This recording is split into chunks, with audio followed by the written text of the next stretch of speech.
be the puppet master. She tried to be the puppet master to break up this team because she's scared that Caitlin Clark, the better Caitlin Clark does, the more it'll destroy her legacy as a player. Remember when Sheryl Swoopes tried to challenge Caitlin Clark? It didn't exactly go as she hoped. Swoopes called Clark toxic, but the Indiana Fever players have only grown stronger as a team. In this video, we're taking you inside the Fever's locker room to show you the real story. You'll see how Coach Chris and the team reacted to the comments and how their bond is even deeper than you'd think. Get ready for the truth. It's not what you expect. Like, doing everything she can to make sure that, say, Kelsey Mitchell, well, none of these players, that all of the players for the Indiana Fever are gone. They're not going to be there next season. Earlier this season, Sheryl Swoopes stirred up some controversy with strong statements about the Indiana Fever. She claimed, quite dramatically, that no one wanted to play with Caitlin Clark and even mentioned drama in the Fever's locker room. There's a lot of other shit going on that players are like, this ain't where I want to be. Over there. Yeah. Yeah. Some new shit going on around there. It's a lot. Yeah. So you have players that are very significant on this Indiana Fever team that are like, I don't want to be here. This is where I want to be this year. Now listen, there's a lot of shit going on. What kind of things do you feel? I'm not in the locker room. Okay. Can you believe it? She's talking about Caitlin Clark, the same player who's been dominating the court, attracting fans, and earning so much love and respect from her teammates.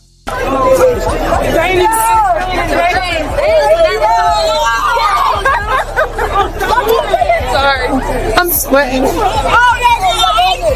But Swoopes didn't stop there. She went on to say that there was trouble in the Fever locker room, claiming players were unhappy.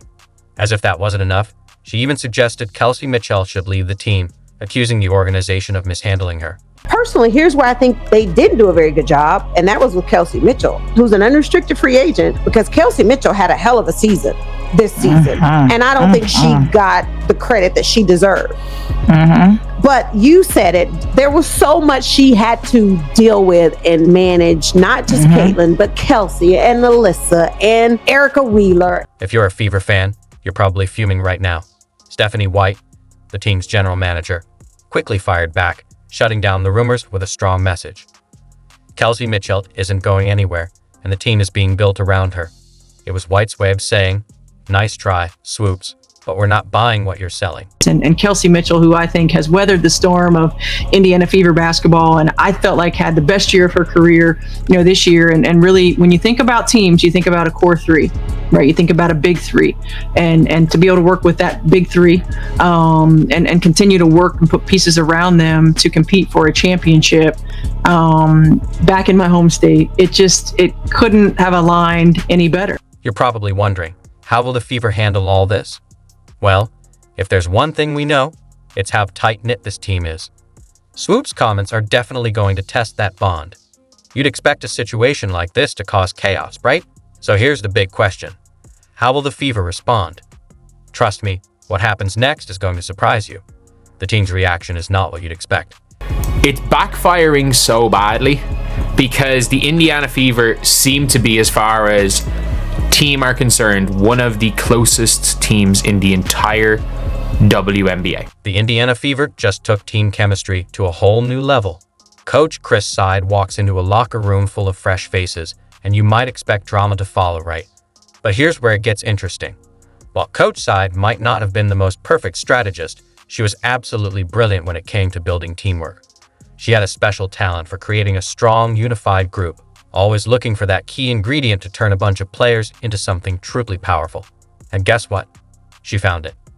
The Fever just seems to be probably the most positive environment in the WNBA, and you got to give credit partially to Christy Sides.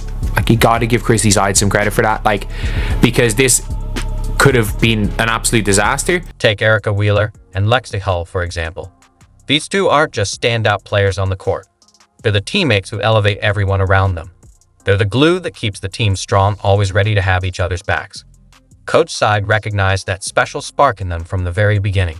You're now seeing Lexi Hull out there supporting at a fundraiser, and Caitlin Clark, the two of them going out of their way to support at a fundraiser between the Pacers and the Fever. But here's the real game changer. Coach Side created an environment where everyone feels like family. Can you imagine walking into practice every day and feeling like you're just hanging out with your best friends? That's exactly the vibe the Fever players have. It's that close-knit, supportive atmosphere that makes all the difference. I think one of the reasons, whatever about Caitlin Clark, is like it happened with Iowa as well, where it's like you've got a team of like really likable players. Like there is no, for lack of a better word, like I'm trying to think off the top of my head, there's no Dijonais on the team. Like as much as Dijonais would help on the basketball court, there is no that type of player. Like I don't think there's a more likable player in the WNBA. The results speak for themselves. While other teams are tangled in lawsuits and drama, the Fever are focused on winning games and showing what real teamwork is all about. And trust me, it's a beautiful thing to watch. Now you're looking at, if you look at, say, behind the scenes with the Aces, there's this lawsuit that's happening. With the Sky, it's all about let's get rid of Dana Evans, let's get rid of these players because, you know, they don't want to just watch Angel shoot 40% and not do anything else. But you've now got the Fever. Their players are all playing overseas. They were all happy. You'd think Swoopes' comments would throw the team into chaos, right? But instead, something incredible happens. The Fever players don't just ignore the drama. They use it as fuel to fire them up. It's like Swoopes accidentally sparked a fire under the whole team. Take Erica Wheeler, for example. She's playing like she's got superpowers. Her stats are off the charts, and her confidence is through the roof. And when asked about the criticism, she owns it. As Wheeler puts it, if you don't have haters, you're not doing well. Now that's a winning mindset. Erica Wheeler, Aaliyah Boston, like it's hard to dislike either of those players. Take Erica Wheeler and Aaliyah Boston, for example. It's hard to dislike either of them. They're not just talented players. They've got that rare combination of skill and heart that makes them impossible to root against. Kelsey Mitchell's there. She's not going anywhere. She's staying. She literally said, the GM said special year ahead for Kelsey Mitchell.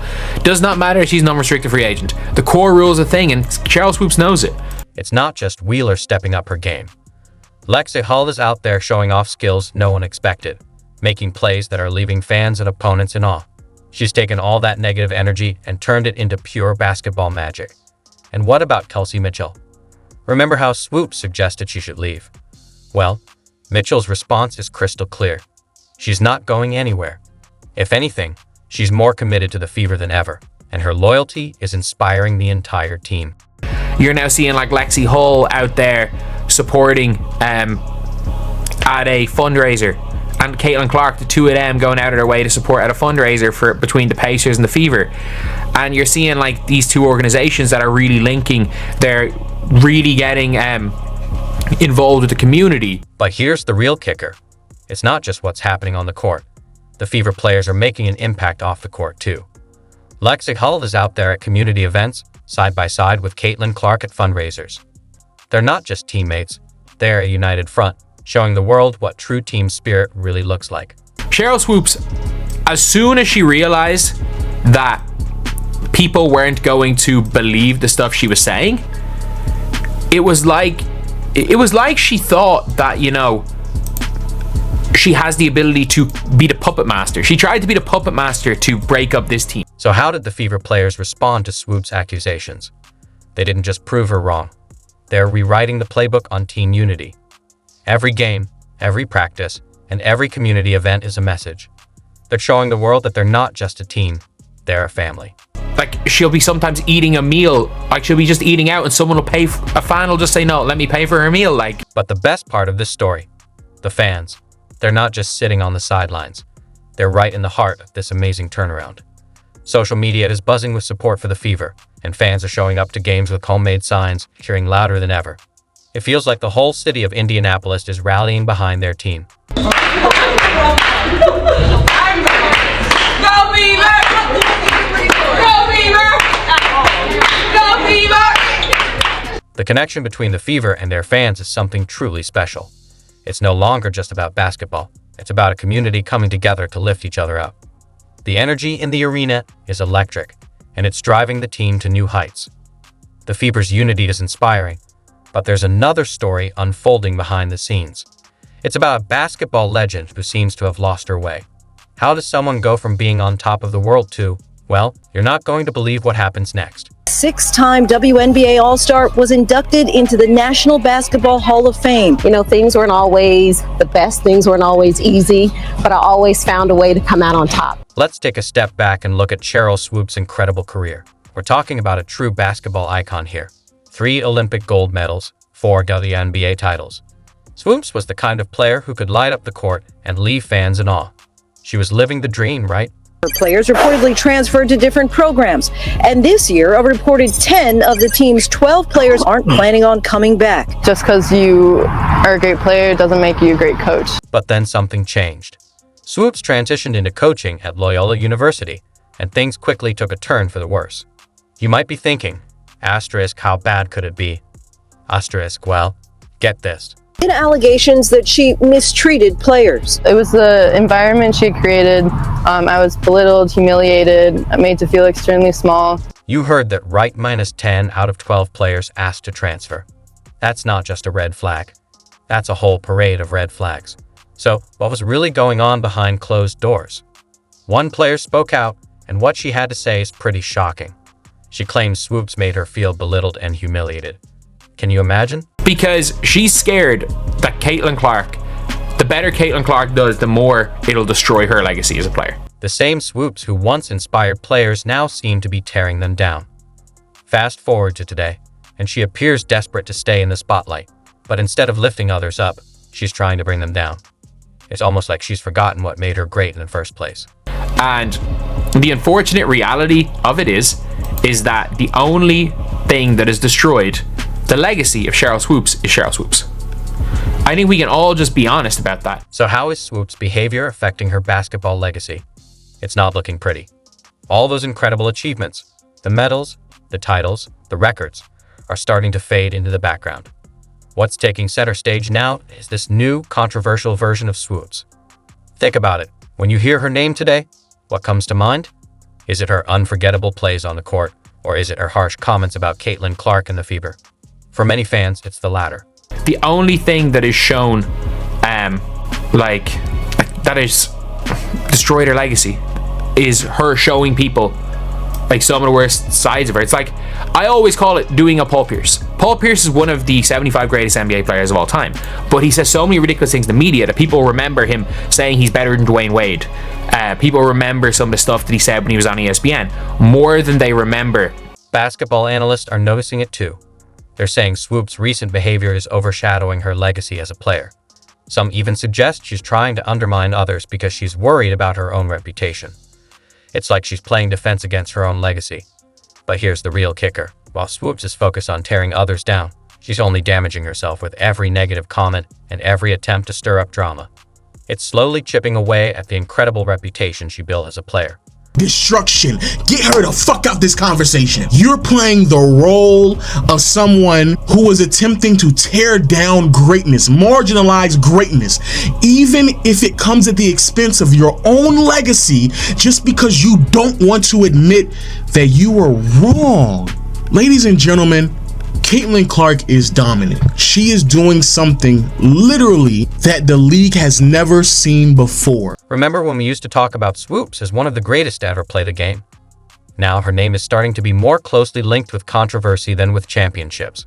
It's a tough pill to swallow for fans who grew up idolizing her.